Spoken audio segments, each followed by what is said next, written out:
dahil nararanasan nila higit kanino man ang mga problema ng tao.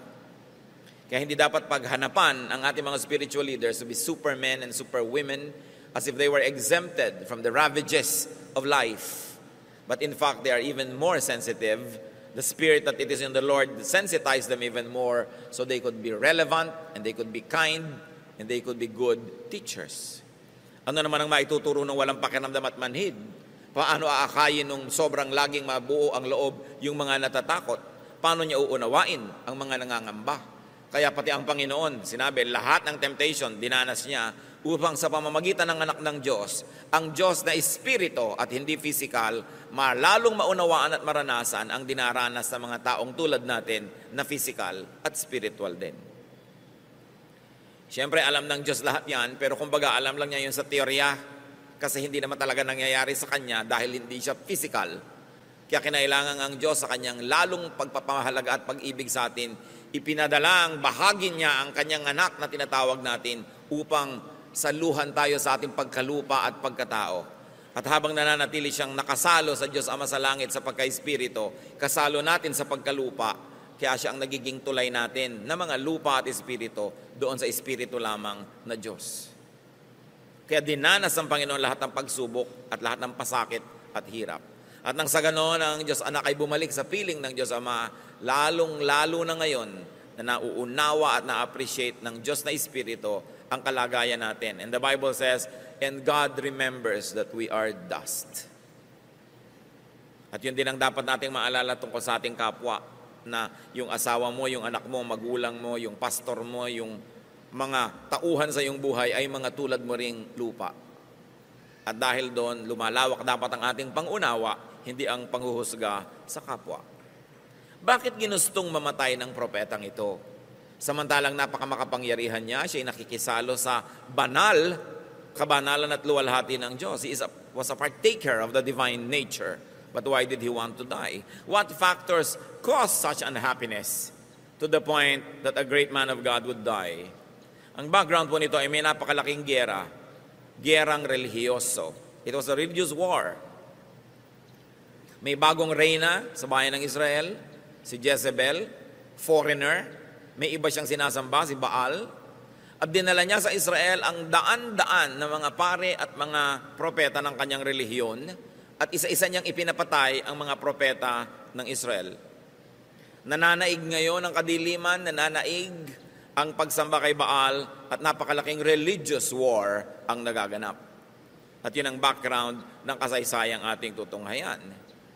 Nung humarap ang propeta sa hari na asawa ni Jezebel, kamping-kampi na ang hari sa kanyang asawa at nabulag na siya sapagkat siya ay sumusuporta na sa bagong relihiyon na ito, sa pagan religion at sa pagsamba kay Baal. 1 Kings 18:16-19. King Ahab went to meet Elijah. When he saw Elijah, he said to him, "Is that you, you troubler of Israel?" Ikaw ba yan, panggulo ng bayan? Sabi ng hari. "I have not made trouble for Israel," Elijah replied. "But you and your father's family have. You have abandoned the Lord's commands and have followed the Baals." Sabi, sinong panggulo sa atin? Kayo, kayong mag-anak. Sumunod kayo kay Baal. Ginulo niyo ang ating bayan, ginagalit niyo ang ating Diyos.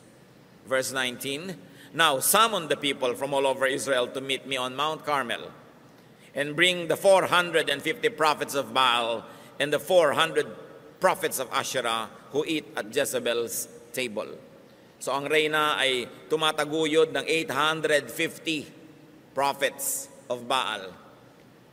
Samantalang ang tingin ni Elijah, siya na lang ang natira dahil nilipol, inubos na ang mga katulad niyang propeta ni Yahweh. Lingid sa kanyang kaalaman, meron pa naman ng mga natira at ikinubli ng mga supporters sa mga kuweba. But let's study Elijah's unhappiness. At sa pagtatangka nating unawain yun, ay mauunawaan din natin ang ating mga sarili at ang ating mga mahal sa buhay. What were some of the roots of Elijah's unhappiness? One was rejection. Yan ang isang pinag-ugatan ng kanyang lungkot. The king rejects him, the establishment was rejecting him. At kuminsan kahit alam mong kakampi ang Diyos, kakampi mo ang Diyos, may epekto pa rin sa iyo pagkagalit sa iyo ang tao at hindi ka kakampi. There was misunderstanding. He was being called a troublemaker. Isa yung malakas magpalungkot, yung hindi ka nauunawa.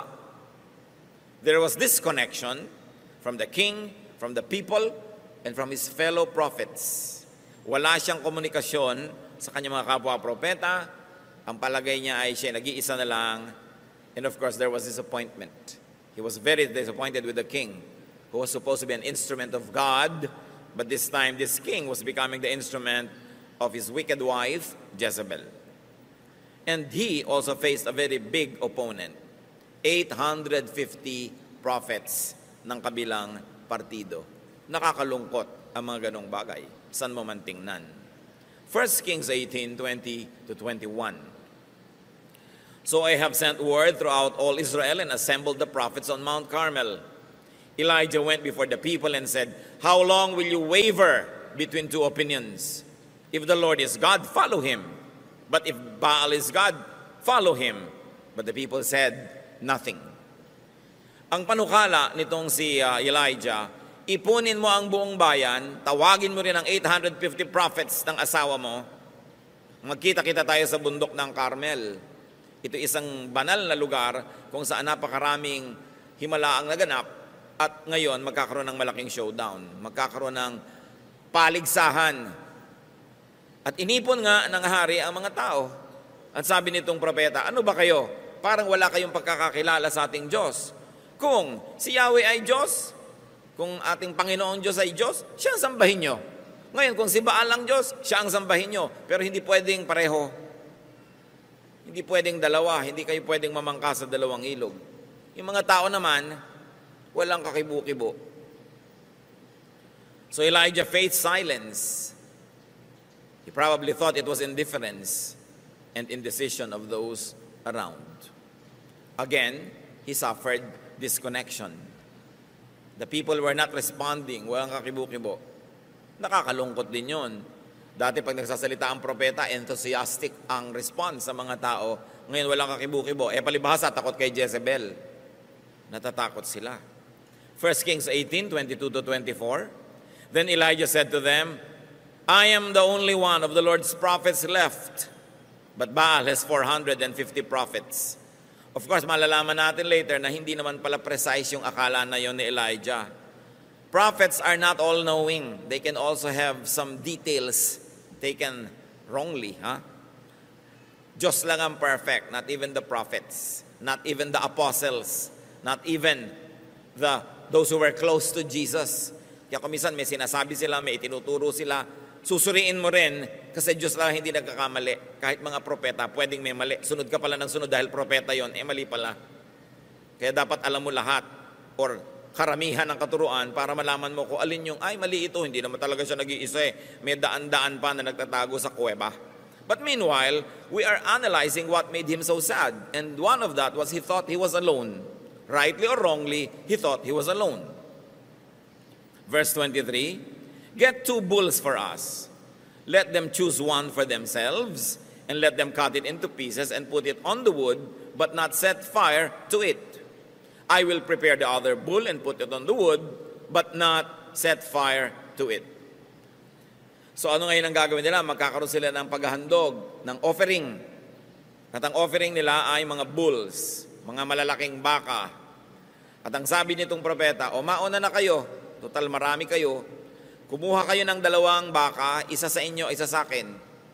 Katayin ninyo, pagputol-putulin nyo according to the requirement of the offering, kasi yun, susunugin dapat yun Ipapatong yun sa kahoy, sisindihan yung kahoy, masusunog yun, offering.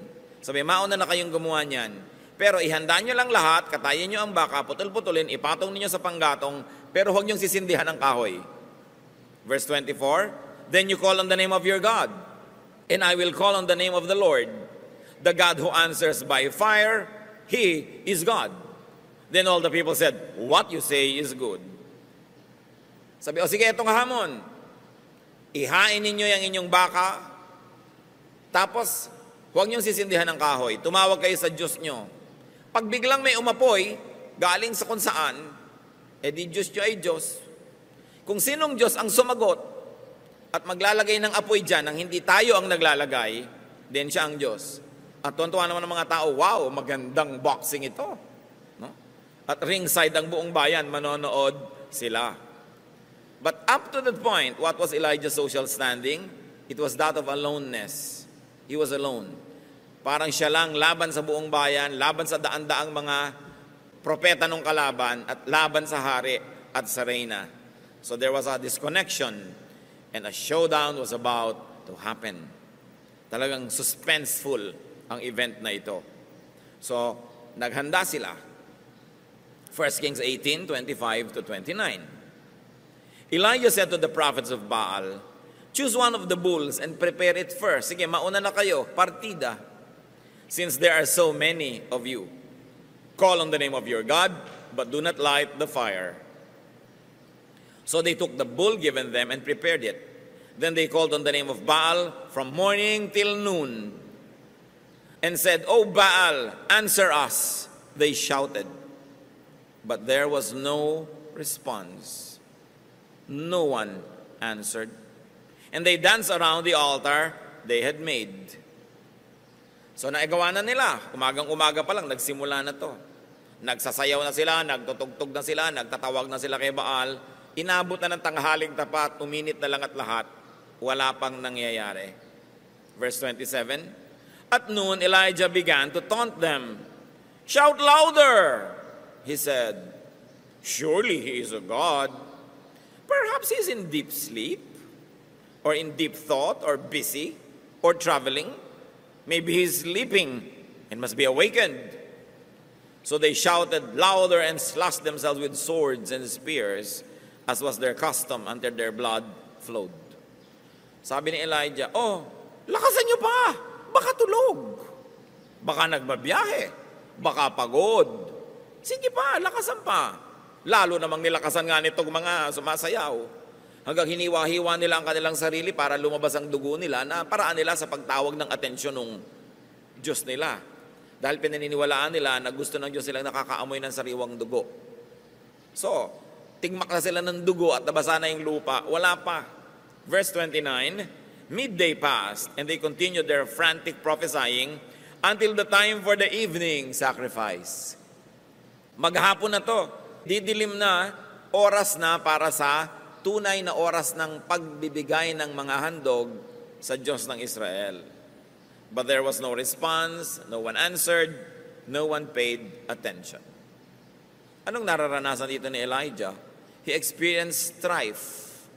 Siyempre may contest. And there was grave intensity. And at this point, he could have already been experiencing fatigue. Maghapon na yan, magdamag pang nakaraan nung kahapon, so pagod na siya, may contest, lahat yan nakaka-contribute sa naging kalagayan niya na sobrang kalungkutan later. 1 Kings 18:30-35. Then Elijah said to all the people, "Come here to me." They came to him, and he repaired the altar of the Lord, which was in ruins.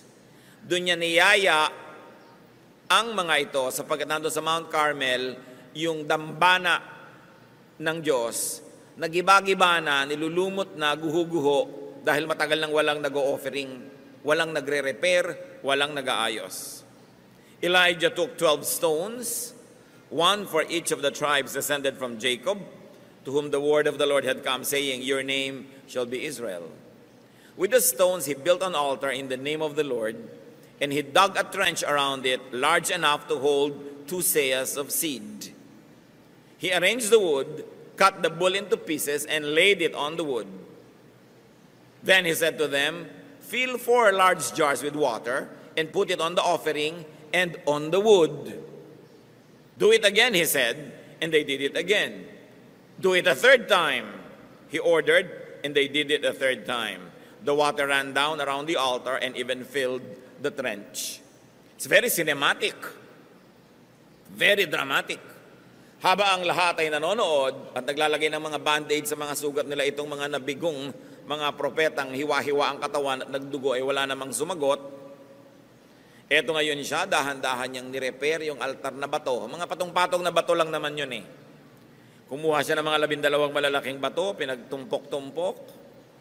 Naghukay siya ng parang kanal sa paligid ng altar niyang binuo. At sabi niya, at nagsibak siya ng kahoy, ipinatong niya sa bato, inayos, at pinutol-putol niya yung baka, inilagay sa ibabaw ng kahoy. At pagkatapos ng sabi, umigib kayo ng tubig, damihan ninyo. Buhusan ninyo itong karne. Buhusan niyo rin yung kahoy, buhusan niyo rin yung bato sa ilalim ng kahoy, at ginawa nila yon hanggang umapaw ang tubig doon sa kanal na ginawa niya sa paligid. Parang merong moat. Sabi niya, puno na, gawin niyo pa uli. Inulit, pangatlong ulit, basang-basa ang lahat. No? Because there were 13 quarts of water that were used. So Elijah went through hard work. Mahirap yata siya gumawa lahat, mag-isa pa. At performance level ito. Nakakapagod yan. So pagod na siya. Again, there's the issue of fatigue. 1 Kings 18:36-37. At the time of sacrifice, the prophet Elijah stepped forward and prayed, O Lord God, God of Abraham, Isaac, and Israel, let it be known today that you are God in Israel, and that I am your servant and have done all these things at your command. Answer me, O Lord, answer me, so these people will know that you, O Lord, are God, and that you are turning their hearts back again. So there was tremendous pressure. Nag-fail na yung kabilang bahagi, yung kabilang partido, siya na lang ngayon ang na-under test. At sinabi niya, Lord, tayong dalawa ang under pressure here, tayong dalawa ang nakasalang para subukan. Patunayan mo sa kanila kung sino ka na ikaw ang Diyos ng Israel, at patunayan mo rin sa kanilang ako talaga ang hinirang mo, at hindi itong 850 na ito na kinakatakutan ngayon at sinusunod ng mga tao. So there was tremendous pressure. 1 Kings 18:38-39. Then the fire of the Lord fell and burned up the sacrifice, the wood, the stones, and the soil, and also licked up the water in the trench. When all the people saw this, they fell prostrate and said, The Lord, He is God. The Lord, He is God. Sa pagdarasal na ito ni Elijah, patunayan mo, O Diyos, kung sino ka. At patunayan mong ako, hindi ang mga peke na ito ang hinirang mo. Biglang may nalaglag na apoy mula sa langit. At nag-apoy yung karne. Nauna yung karne na nag-apoy. Baligtad dito. Sumunod na nag-apoy yung kahoy. At pati yung bato, at pati yung lupa, nag-apoy. At pati yung tubig na umaapaw, nag-evaporate sa init at tindi ng tubig na galing sa Panginoon. Napatunayan ng bayan kung sino talaga ang Diyos. So, silang lahat ay sabi, totoo nga, ang Diyos natin ang Diyos, siya ang dapat sambahin. So what did the prophet experience here? Success. There was glory. Nagtagumpay siya. Napakalaking tagumpay para sa Diyos at para sa kanya ring ministry. 1 Kings 18:40. Then Elijah commanded them, Seize the prophets of Baal. Don't let anyone get away. They seized them, and Elijah had them brought down to the Kishon Valley and slaughtered there. O napagod na naman ang pobreng Elijah, mag-isa niyang pinatay lahat ang 850 priests na ito. So there was victory. Complete, perfect victory. But you know what? Success and glory could lead to unhappiness and depression. Akala nyo ba, kabiguan lang nakakapagpalungkot? Ang katakataka, yung sobra ding tagumpay, pag lalo't di mo nadala at nakaya, pwede ka rin niyang sirain. Kaya may mga rock stars, mga movie stars, politicians, statesmen, even religious leaders, and in our story, even the prophet Elijah, nalungkot magkatapos yung tagumpay. Hindi na kaya. Because there could be unhappiness after great glory. Kaya nakikita nyo yung mga artista kumisan, lalo sa tanghalan, sa entablado, pagkatapos ng kanilang huling palabas, may cast party. Kasi gising na gising pa yung electricity ng body nila sa palakpak, sa tagumpay, mahirap itulog yun. Kailangan ma-deflate ka, kumbaga sa lobo, halos puputo ka na, kailangan magbawas ka ng hangin dahan-dahan para hindi ka sumabog. And as we can see here, unhappiness is, among others, electricity. So Elijah was electrified by his victory, pero nabasa natin maya-maya gusto niyang mamatay. 1 Kings 18:41-42. And Elijah said to Ahab, "Go, eat and drink, for there is the sound of a heavy rain." So Ahab went off to eat and drink. But Elijah climbed to the top of Mount Carmel, bent down to the ground, and put his face between his knees. Anong background nito, mga kapatid? 7 taon na hindi umuulan. May tagtuyot, taggutom, may salot sa bayan ng Israel dahil sa kanilang idolatry. At dahil muling nabuo ang dambana, ang altar ng Diyos, muling naparangalan ang kanyang propeta, muling nasamba ang kanyang pangalan, at muling nagkaroon ng offering doon sa altar na yon, magpapaulan na ang Diyos. At naramdaman yon ng propeta. Sabi niya sa hari, kumain ka, uminom ka, malakas ang darating na ulan. Ano yung konteksto? Mahaba ang biyahe mo, magbiyahe ka na pa uwi, kasi magkakaroon ng balaho. Lahat ng natuyong lupa na naging alikabok, mababasa ng ulan, magkakaputik, hindi makakalakad ang chariot mo, ang mga kabayo mo, hindi makakatakbo sa makapal na putik. So kumain ka na, uminom ka, maghanda ka na, at umuwi ka na. Meanwhile, ang propeta hindi naman kumain. Pumunta siya sa bundok at halos ilagay niya yung ulo niya sa pagitan ng dalawan niyang tuhod na siya'y nakatalungko. He was squatting and his face nearly touched the ground. It was an act of deep worship and meditation of some of the prophets in the Old Testament. But there was hunger and thirst for him na idinagdag pa sa kanyang mga pagod, hirap na naranasan. Naging malungkot din siya, as we can see. Unhappiness is, among others, chemistry. Nakakalungkot din yung gutom ka.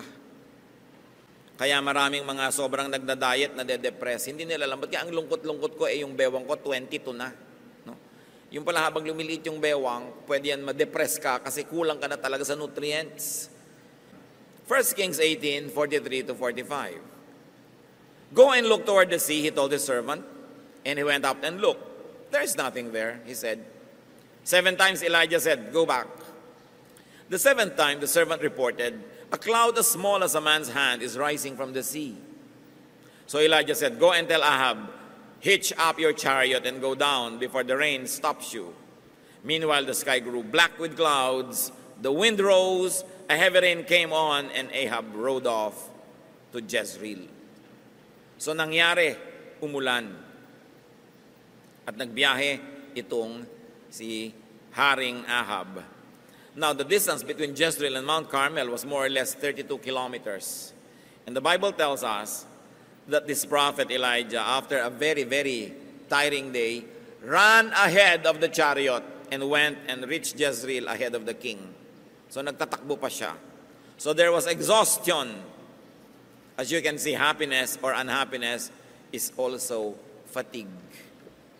Pag sobra kang pagod, may tendency ka ring ma-depress.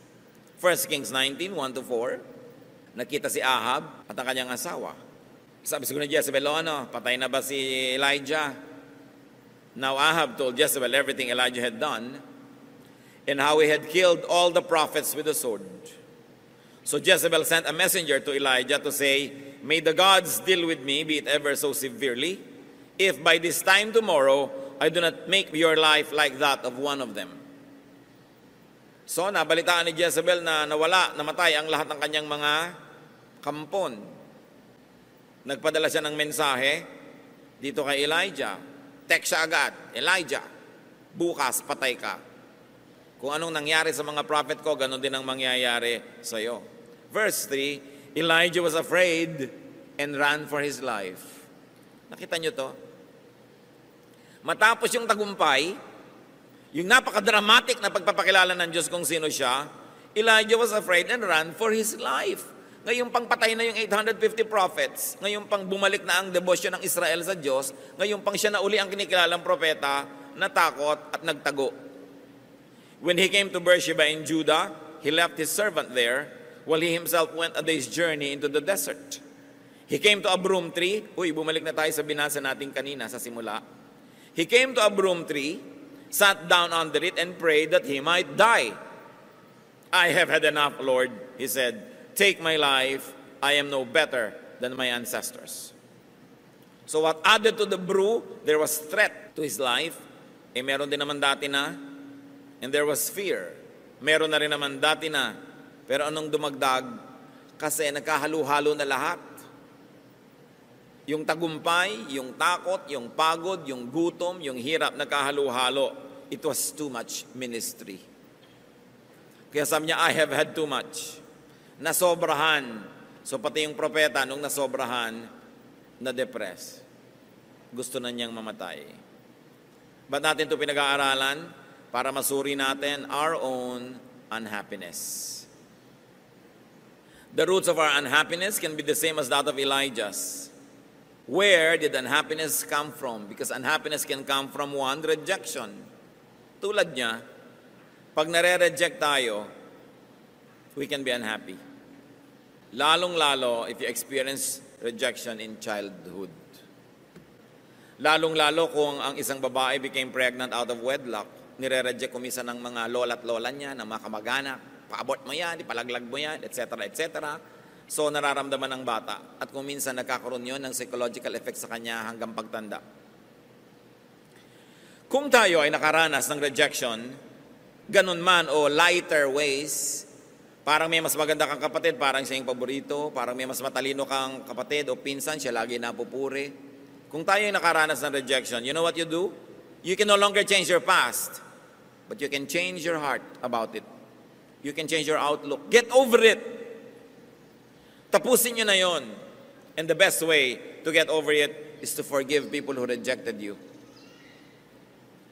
Sapagkat pag hindi nyo pinatawad lahat yung mga tumanggi, hindi gumusto, umayaw sa inyo noon, dala-dala nyo yung hapdi, yung kirot habang buhay. At kaya madalas gusto nyo siguro magpakamatay o nalulungkot kayo, hindi nyo maintindihan.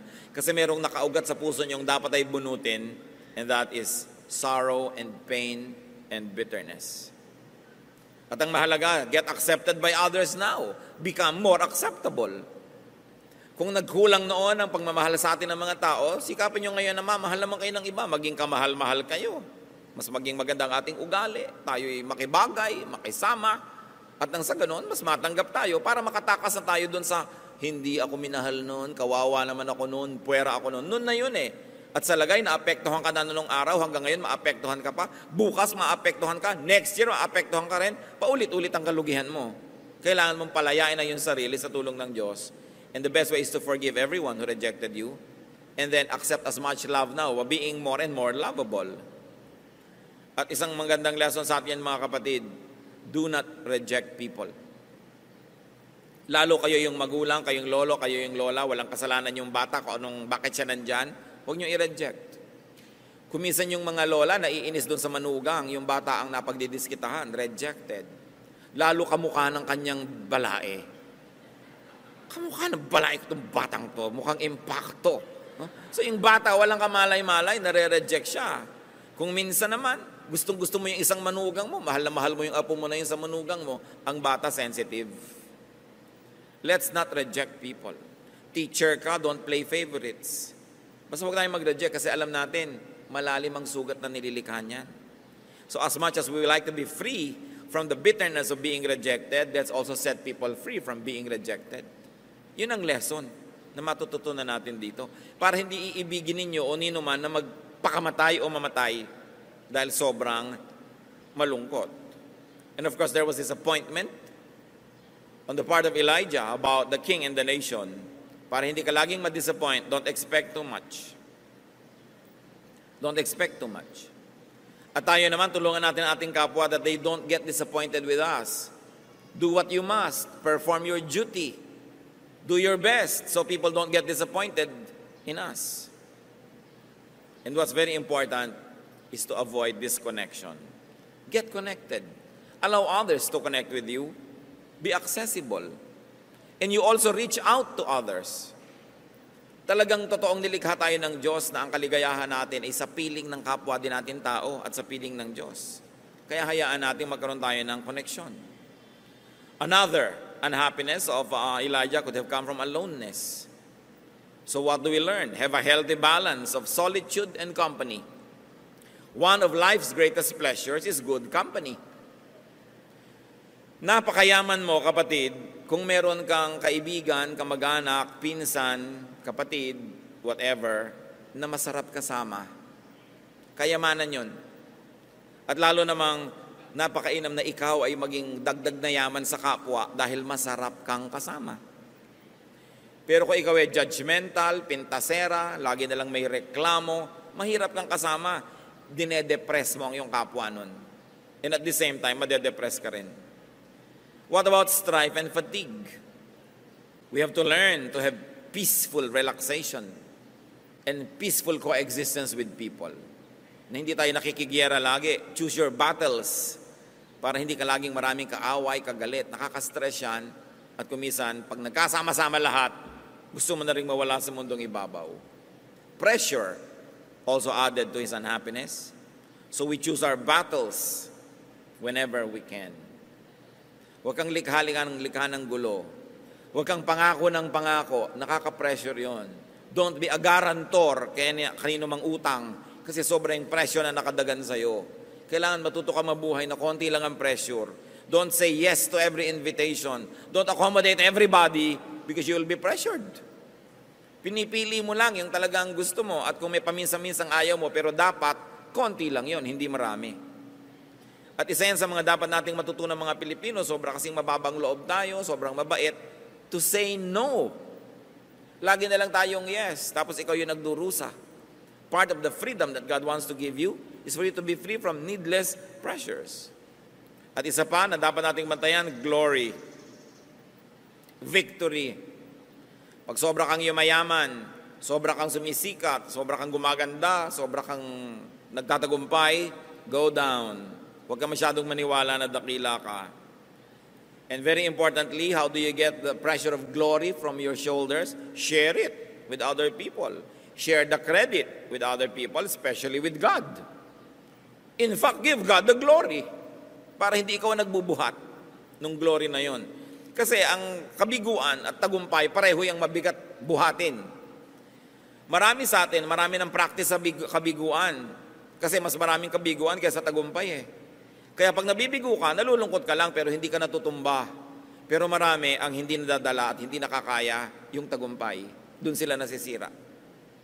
Kaya kung minsan, ang hinihiling mong tagumpay sa Diyos, pag hindi niya ibinigay, pasalamat ka rin. Kasi alam niya yung load limit mo. Wawasakin ka lang ng sobrang tagumpay, kaya ang ibibigay lang sa iyo yung kaya mong dalhin.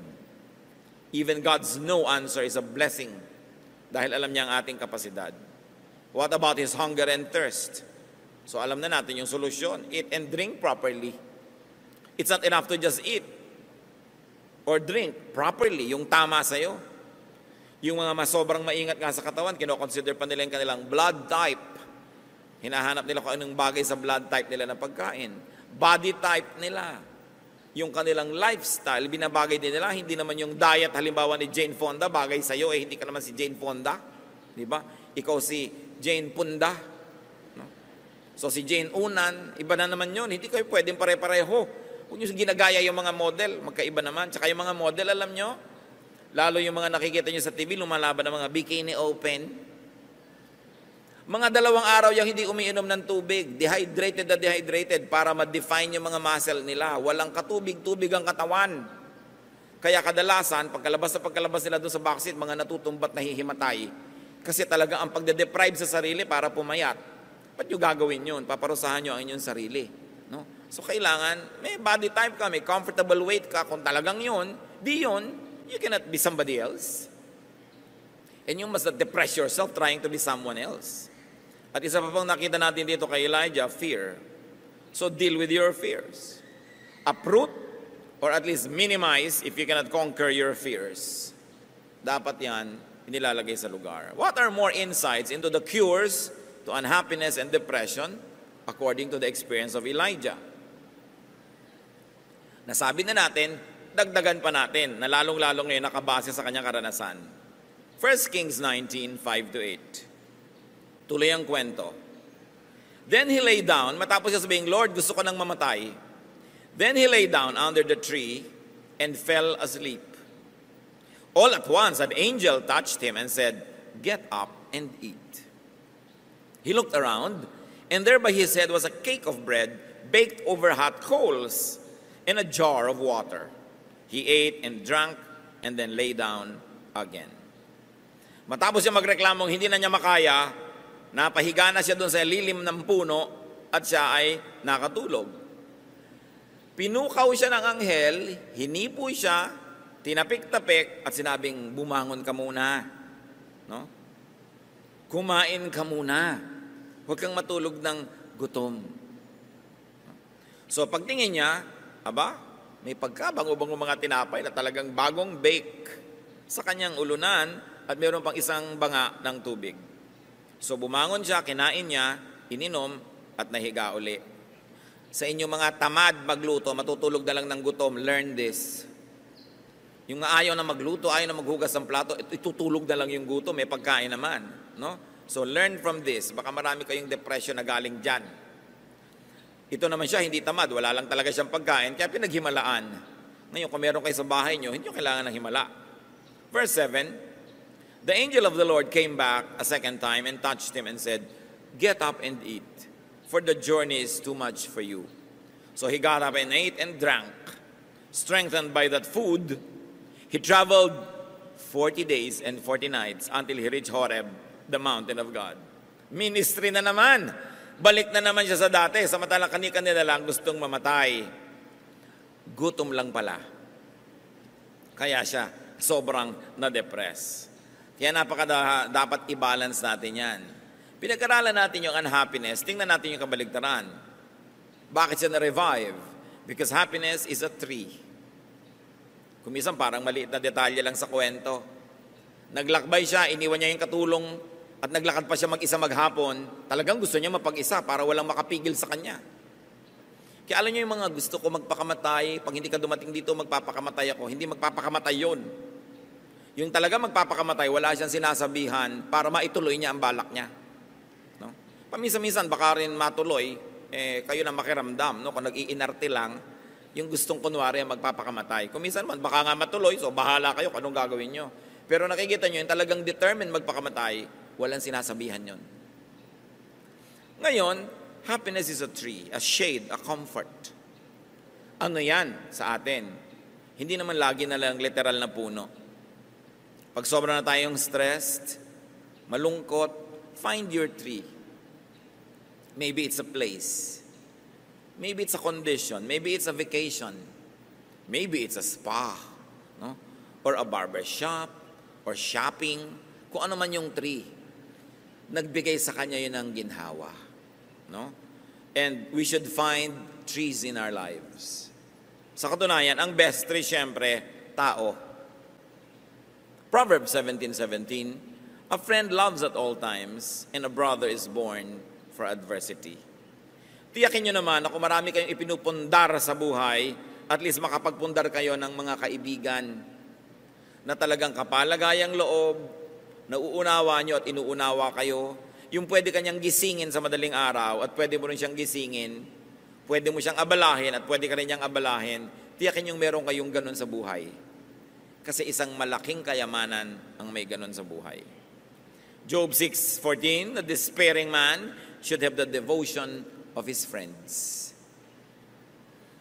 Kasi si Job, nagdurusa, sabi ng mga kaibigan niya, siguro may kasalanan ka. Sabi niya, may kasalanan ako at wala, may atraso ako sa Diyos at wala, dahil nagdurusa ako, dapat kaibigan ko kayo. Unawain niyo ako, huwag niyo ako i-judge sa panahon na ito. Sabi niya, ang kailangan ko, yung devotion niyo, hindi yung judgment.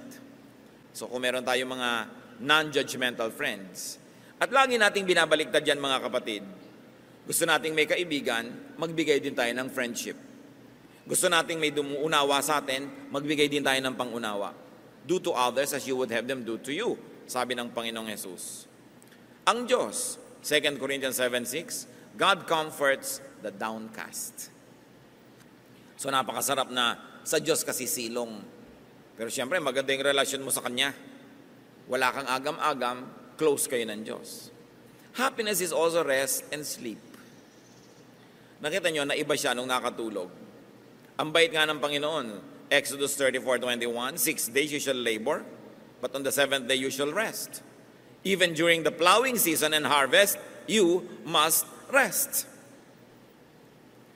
Kahit oras talaga ng trabaho, dapat may pahinga. So magpahinga tayo at payagan din natin ang ating kapwa na magpahinga. Huwag natin din laging pagurin. Mga anak, bigyan nyo ng pahinga ang inyong mga magulang, lalo sa gastos. No? Mga anak din naman, pagpahingahin ng magulang mula sa kutak-kutakot na sermon.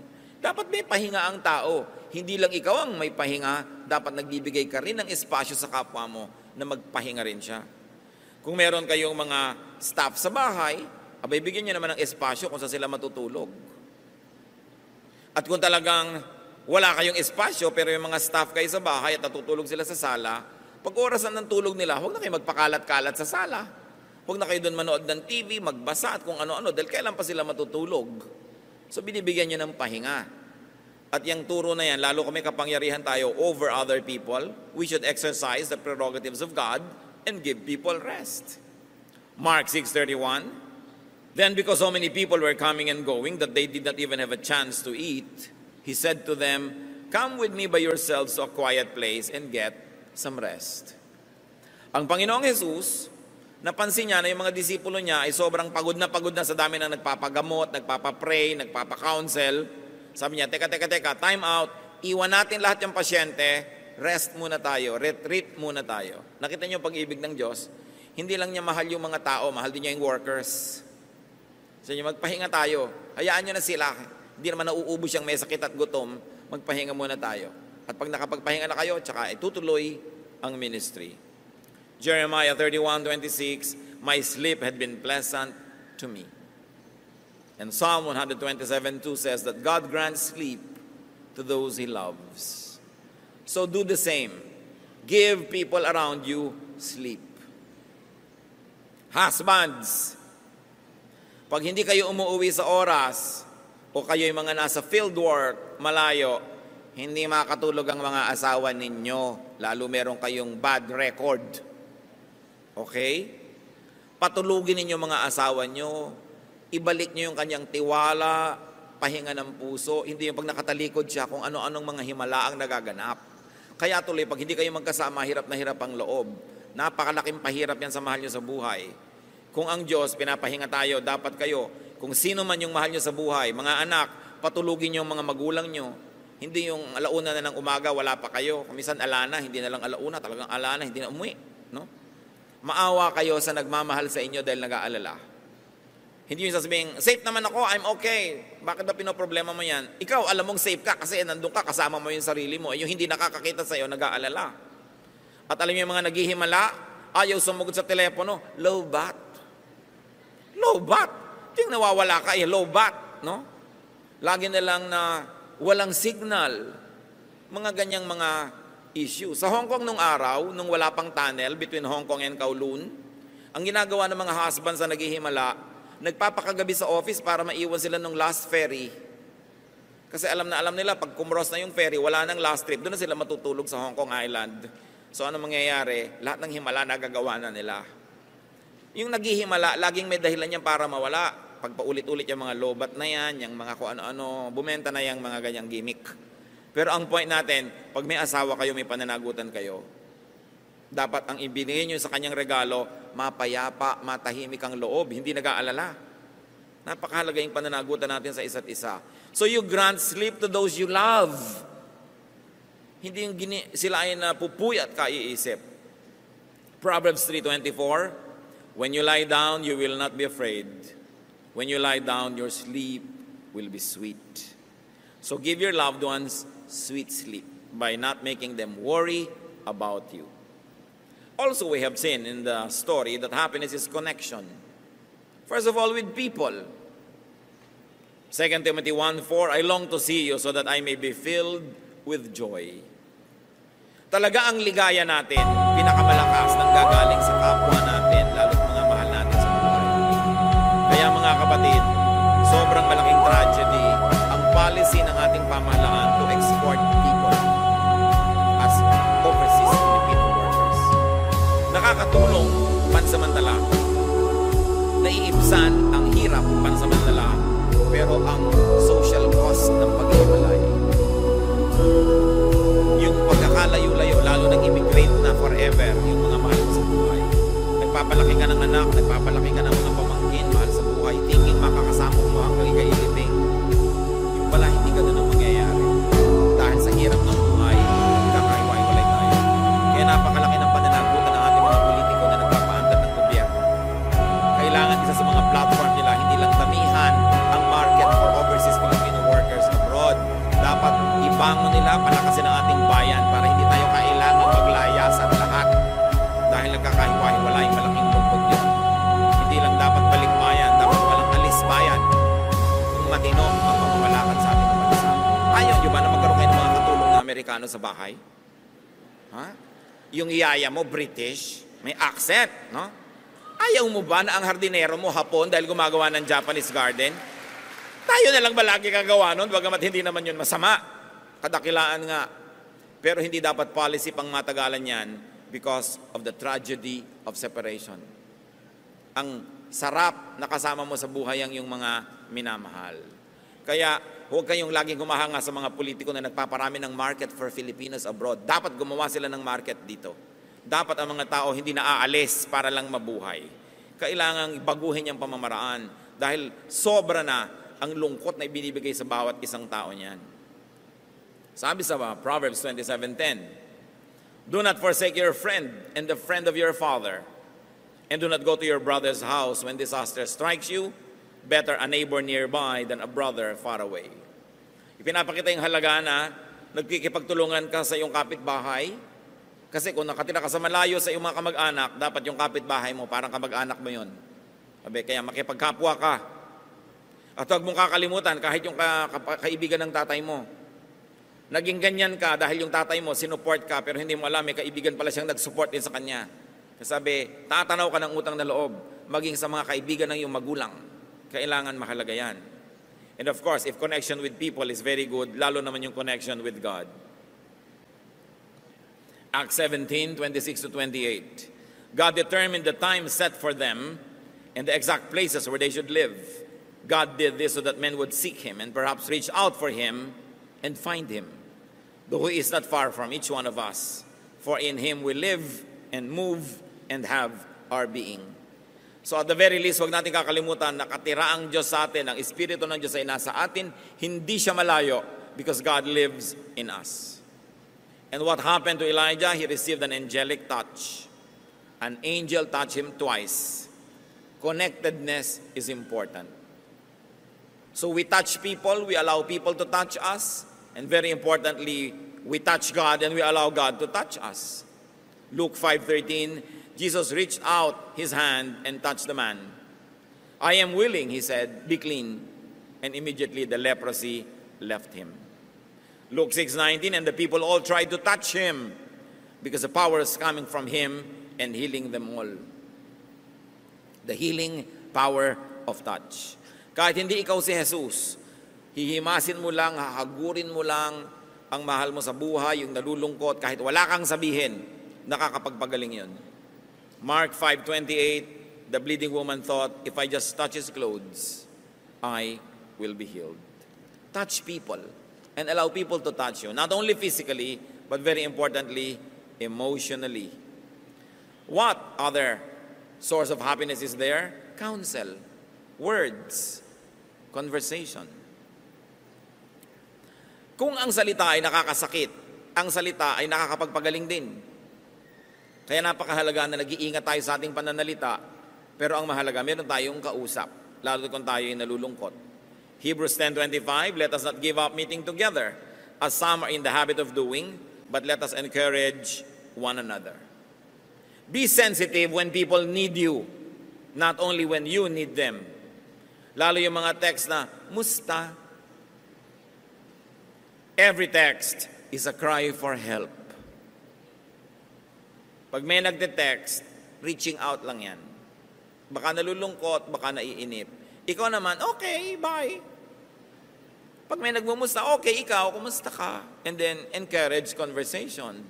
Kasi hindi naman yun mangungumusta ng walang nangyayari. Siguro naiinip. Kumisan, gusto ka talaga niya kumustahin, pero isipin mo, baka siyang may kailangan. And drop what you're doing and minister, especially if these people are important to you. If you love them and they love you. Psalm 7:1, O Lord my God, I take refuge in you. Save and deliver me from all who pursue me. And that is what also many people need from us, that we save and deliver them. Finally, happiness is food and drink. Genesis 1:29, God said, I give you every seed-bearing plant on the face of the whole earth, and every tree that has fruit with seed in it. They will be yours for food. So dapat marunong kang kumain. Ecclesiastes 8:15, nothing is better for a man under the sun than to eat and drink and be glad. Then joy will accompany him in his work all the days of his life God has given him under the sun. Acts 14:17, God has shown kindness by giving you rain from heaven and crops in their seasons. He provides you with plenty of food and fills your hearts with joy. Very importantly, we should minister also through food. So be happy. Make others happy. Ang mga tao, kung anong binibigay natin sa kanila, yun ang nire-reflect nila pabalik sa atin. Bumabalik lahat yan. Kaya kung kabutihan ang ginagawa natin sa kanila, kabutihan din ang bumabalik sa atin. Maybe not through them, but through other people. Maybe not today, but definitely tomorrow. Nangyayari yun. Ang ginagawa natin sa tao, yun din ang nangyayari sa atin. So, ang sinabi ng Panginoong Jesus, kung anong gusto mong gawin sa ng kapwa, yun ang gawin mo sa Kanya. Strive to be happy and do your best to make other people happy. Iwasan natin yung mga nagpa-depress kay Elijah. Sobrang pagod, sobrang tagumpay din kung minsan na hindi na isi-share with others. Iwasan din natin yung sobrang magutom, mauhaw, mawalay sa kapwa, mapag-isa, nagiging bunga ay kalungkutan at kung minsan, depression. God wants you happy.